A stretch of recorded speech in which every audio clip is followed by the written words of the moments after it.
Dois avisos importantes. Este vídeo não contém nenhum spoiler do filme. Assista tranquilo, caso não tenha assistido o filme ainda.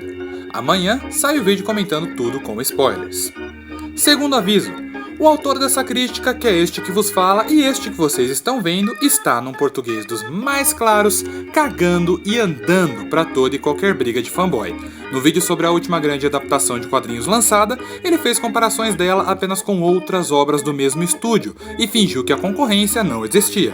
Por mais que vocês adorem uma treta, a mesma estratégia será aplicada para este vídeo. Muito obrigado. E roda a vinheta.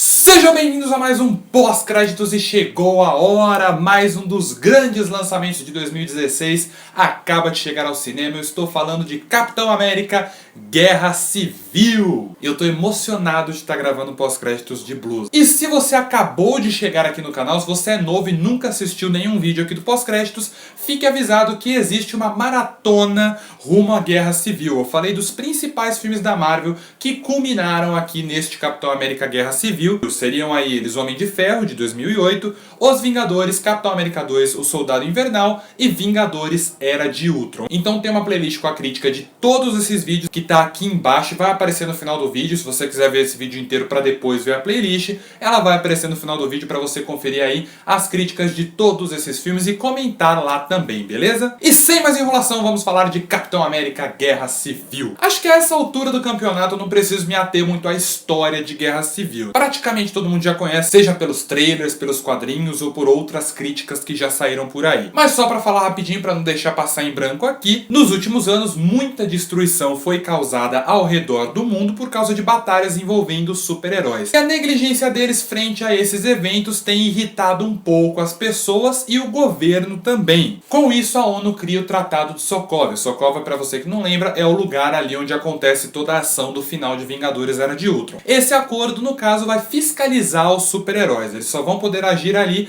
com a autorização da ONU e não vão poder agir mais por conta própria, como estava sendo até agora. O Homem de Ferro, que está traumatizado por ter criado o Ultron e por certas coisas que são mostradas no filme, que eu não vou entrar em detalhes aqui, resolve ficar do lado que vai aceitar essa proposta. Já o Capitão América acha que é uma forma equivocada de tentar resolver um problema e fica contra isso. Alguns heróis concordam com o Capitão América, outros concordam com o Homem de Ferro, os dois entram em conflito. Guerra Civil. Se você viu minha maratona rumo à Guerra Civil, no vídeo de Vingadores eu disse que Vingadores é um triunfo, né? O primeiro filme, ele é um triunfo. Porque tinha um monte de elementos que poderiam dar errado em Vingadores, mas de alguma forma o Joss Whedon fez dar certo. Pois bem, se eu disse que Vingadores é um triunfo, eu não sei nem o que falar para descrever Capitão América Guerra Civil. Porque inacreditavelmente os diretores John e Anthony Russo conseguem driblar todas as chances que esse filme tinha de dar errado e conseguem triunfar ainda mais do que o Joss Whedon triunfou em Vingadores. Não tem como começar a analisar as partes desse filme sem começar pelo roteiro. O roteiro do filme é escrito pelos mesmos roteiristas de Capitão América 2 e eu acho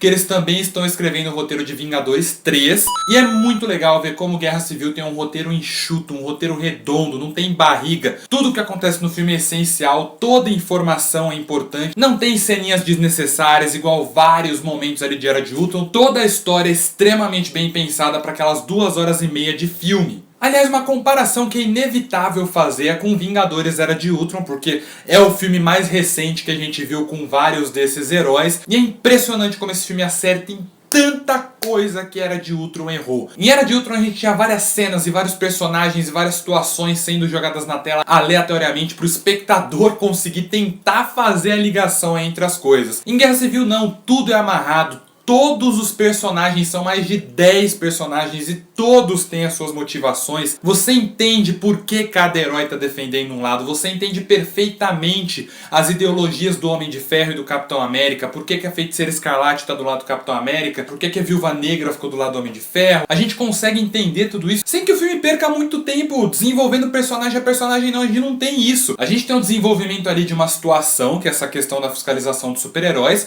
E a forma como os personagens eles lidam com essa situação já mostra mais ou menos qual é o caminho que eles vão tomar. Muita gente falou que esse filme ia ser simplesmente um Vingadores 2.5, um novo Era de Ultron, e não é bem assim que a coisa funciona. O filme ele tinha ali 3 responsabilidades, que era ser ali a continuação do Soldado Invernal, a continuação de Era de Ultron e o início da fase 3 da Marvel, e ele dedica tempo suficiente para cumprir essas 3 funções. Toda a relação entre o Bucky e o Capitão América, que é muito bem explorada aqui, serve ali como uma continuação do que ficou pendente o Soldado Invernal. Tudo o que aconteceu ali em Sokovia no final de Era de Ultron é muito mencionado e tem muita influência do que acontece ali na história. E o filme ele tem uma conclusão que, ao mesmo tempo em que fecha a história que ele estava contando, deixa aberto várias possibilidades para a fase 3 da Marvel. E o roteiro desse filme tem algo que me deixou praticamente emocionado. Ele tem exatamente o que mais faltou em Era de Ultron, o que fez aquele filme ser tão errado, ser tão perdido. Capitão América Guerra Civil tem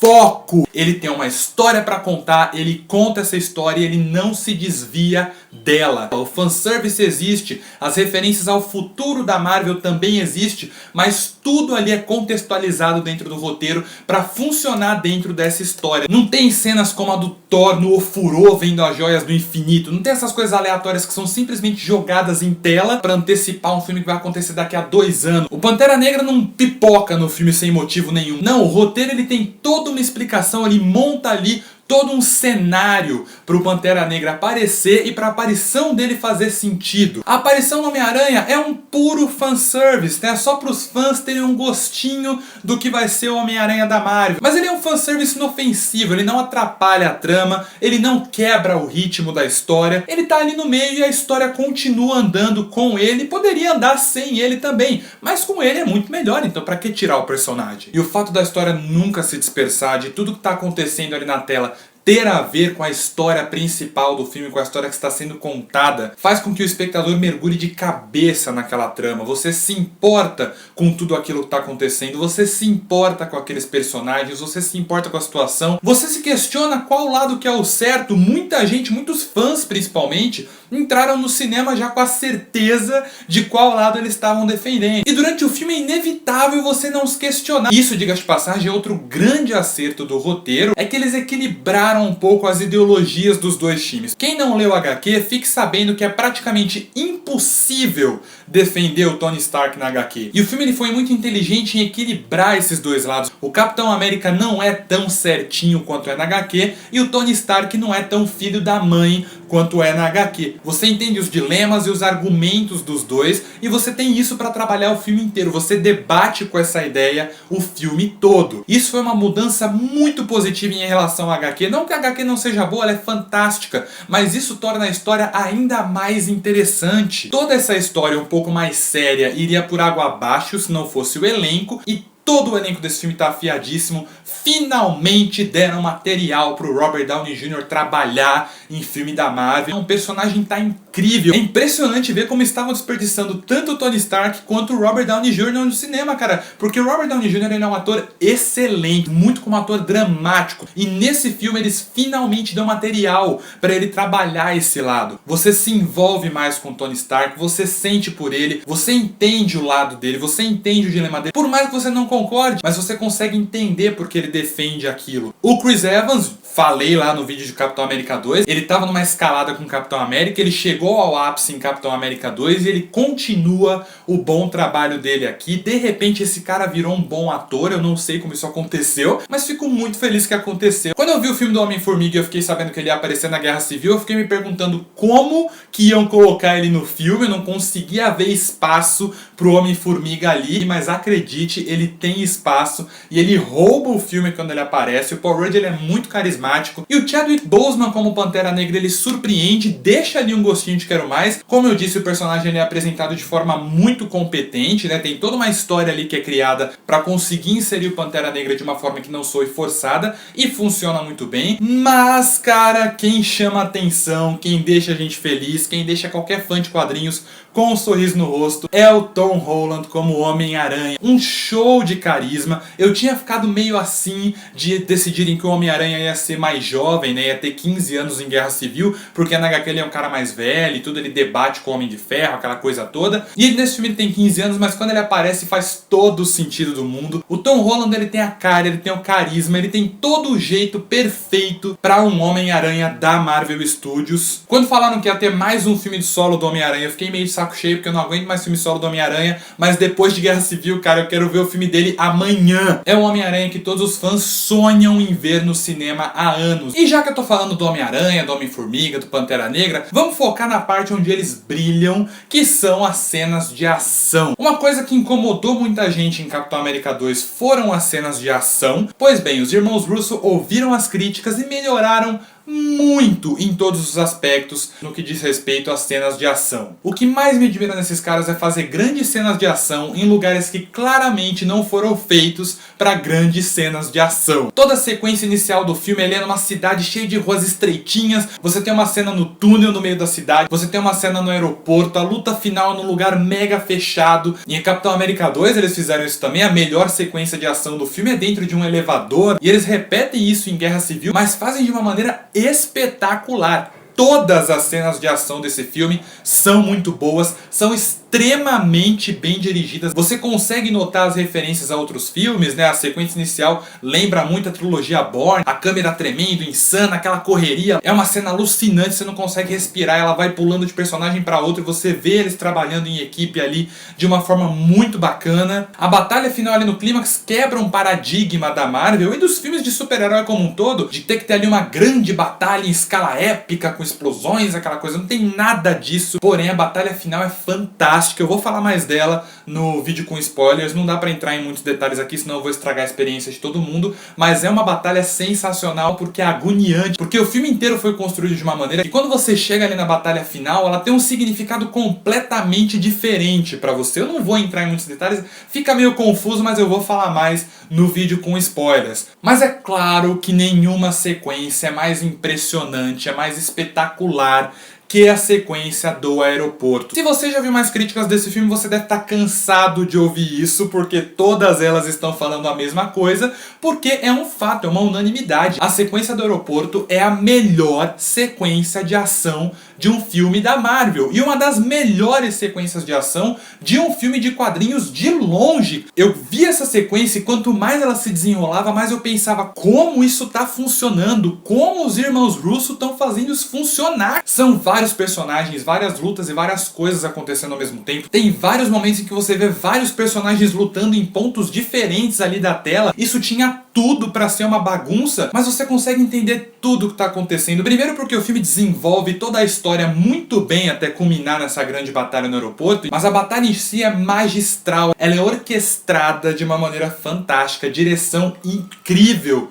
dos irmãos Russo nessa sequência, edição fantástica, você consegue entender tudo o que está acontecendo e tem muita coisa acontecendo, você sabe onde está cada personagem, você sabe por que eles estão lutando, pelo que eles estão lutando. E é nessa cena principalmente que o humor do filme ele se extravasa completamente e funciona muito bem. Mais um erro que Guerra Civil corrige, em Era de Ultron você tinha muitas piadas ali completamente equivocadas. Nesse filme não, o timing cômico é perfeito, as piadas estão no ponto, elas aparecem nos momentos certos. E como eu falei, lugares que não são feitos para grandes cenas de ação. Por ser no aeroporto é uma cena que soa muito mais verdadeira. Aqui os efeitos visuais trabalham para ajudar a contar a história, eles não são a história. O filme tem um pecado, que é o Barão Zemo, que é o vilão do filme interpretado pelo Daniel Brühl. As motivações dele são interessantes, o plano que ele monta é muito bem orquestrado, porém, pelo menos até o final do filme, em que ele finalmente explica o que ele tá fazendo, fica parecendo que ele faz parte de outra história. Você não consegue entender muito bem porque ele tá ali, ele soa deslocado o filme inteiro. Indiana Jones e os Caçadores da Arca Perdida, note que se você tirar o Indiana Jones da história, ela segue exatamente da maneira que ela segue no filme. O mesmo acontece com o Barão Zemo aqui. Tudo bem que ele até tem uma certa influência ali no final do filme, mas na maior parte da história, se ele não estivesse ali, a briga de ideologias ia acontecer de qualquer maneira. Mas assim como o personagem é pequeno, o erro que ele representa pro filme também é pequeno diante da infinidade de acertos que a gente vê aqui. Tem uma trama envolvente, extremamente equilibrada e que consegue fazer o espectador se questionar. Tem cenas de ação espetaculares e uma em especial que é a melhor cena de ação de qualquer filme da Marvel, magistralmente dirigida pelos irmãos Russo. É um filme com foco, que conta ali a sua história sem nunca se dispersar, ao mesmo tempo em que sabe perfeitamente que é parte de um universo compartilhado, mas é um filme inteligente o suficiente para usar essa característica do universo compartilhado como uma oportunidade de contextualizar o passado para servir ali na sua história, ao invés de apresentar o futuro, algo desnecessário visto que tem tantos filmes que já vão fazer isso. Evolui seus personagens de maneira admirável, deixa as repercussões dos seus acontecimentos para outras mídias e para outros filmes explorarem. É extremamente familiar ao mesmo tempo em que tem algo de diferente. É tudo que você espera de um filme da Marvel, com um temperinho a mais, com um trabalho a mais, com um cuidado a mais. Em resumo, um triunfo absoluto, é Capitão América Guerra Civil e é um filme nota 9,5.